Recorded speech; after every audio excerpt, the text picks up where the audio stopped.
Happy Sunday, y'all. Boruto episode 251. It is Born Zero, Clean 15, the Homeless Hokage. And I only have 3 real takeaways from this episode, as it was just a setup for the climax. It seems like we are getting closer. But let's get into my first point. That's Boruto Uzumaki and his desire. Now, in my opinion, I feel like it's coming off a bit more privileged than when you could relate this to like the Naruto in his run as a child, trying to break the cycle of hate and all that. Because within this specific event, Boruto's already an outsider looking in. He is from the Leaf Village. He is intervening with the Hit and Mist and their issues. Now, I don't think they ever really thought that a full-on war was going to break out. And I understand where Boruto's coming from, right? But it just seems like, you know, you are in other people's business. Like, that's like me going to your house, you fighting with your cousin. I'm like, yo, dog, I think y'all niggas should stop fighting. Like, bruh, I'm not family. That's not my business. And y'all niggas, you'll handle that yourselves. I'm gonna go home, call me back when it's over, right?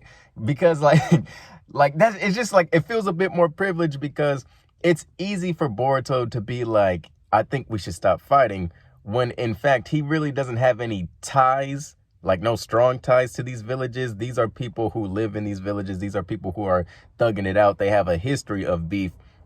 And I do understand that he lost Kagura and now he sees a new friend turning toward the dark side and he, you know, feels guilty for that. But I just think it's a little bit easier for Boruto to be like, all right, let's just tone this down.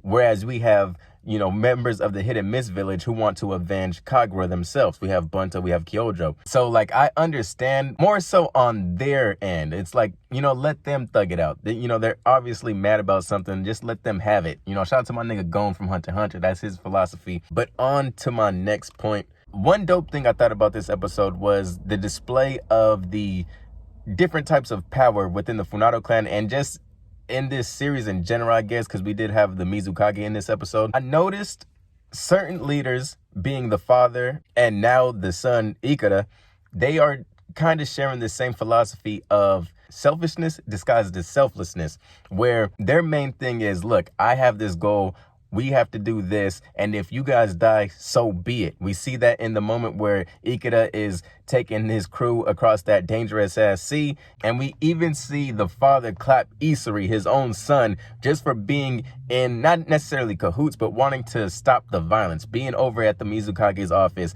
and trying to have a conversation. Like, no matter what, whoever gets in our way will die. Someone will die for our cause, and that's the way it's going to be. Whereas we had this shift with Isuri, and I thought it was dope that they actually had him meet with the Mizukage, because Isuri kind of handled things as a Kage would. It's more so of a thing where he has a plan and his main agenda is really to stop all the casualties. It's like, why are we fighting? This is pointless. We're just going to have more casualties at the end. So I do have a plan, and that plan comes with saving my people, making sure no one else gets hurt. Like I said, with the other end, we have, hey man, we got my plan, and if you niggas die, you niggas die. That's what it is. And it's funny to see Ikada in this way, because early in this arc, I don't know what episode, because man, we had our highs and our lows with this arc, but we had Ikada and Boruto, you know, jumping into the water, saving abandoned ships in crazy ass storms. And now we're at a point where Ikada's like, hey bruh, if some of y'all die in this storm that's brewing, if y'all can't handle these seas,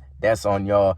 We marching through. If you don't make it, we leaving y'all abandoned, right? But one interesting thing I thought about with Isuri's death is I wonder if it foreshadows the way Ikada would die, right? So do we get to a point where Boruto, you know, reaches the ears of Ikada and is trying to get him to snap out of it? I'm sorry about your sister, bro. I didn't want to do that. All your brothers is Merc too. I'm sorry about that. But I wonder if it gets to a point where he's starting to change, being Ikada, but then the father comes through and claps Ikada just for, you know, being soft. You know, you're disgracing your mother right now, bro. Whooping that ass.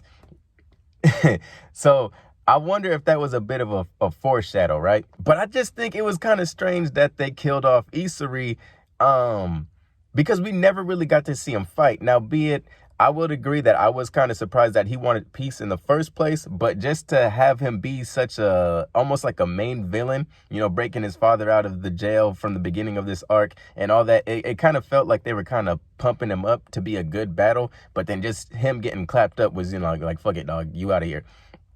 All in all, like, I thought he might have had a dope ability up his sleeve, but his design in general, like his character design, I was never really feeling it. But we'll see where this goes. one thing before I, end this video, I think it is interesting that Boruto is tasting this whole I want to end the cycle of hate type of thing, because it now embeds a goal that his father had within Boruto. But then I think it's interesting because he might take that same goal but reach it through the route of a Sasuke type path. And I don't mean like fuck my village, I'm gonna go off, but just more so of a shadow Hokage rather than a Hokage, right? I want the same thing as my father wanted as a child, but in different shoes. So maybe if it's like a blend of Naruto and Sasuke.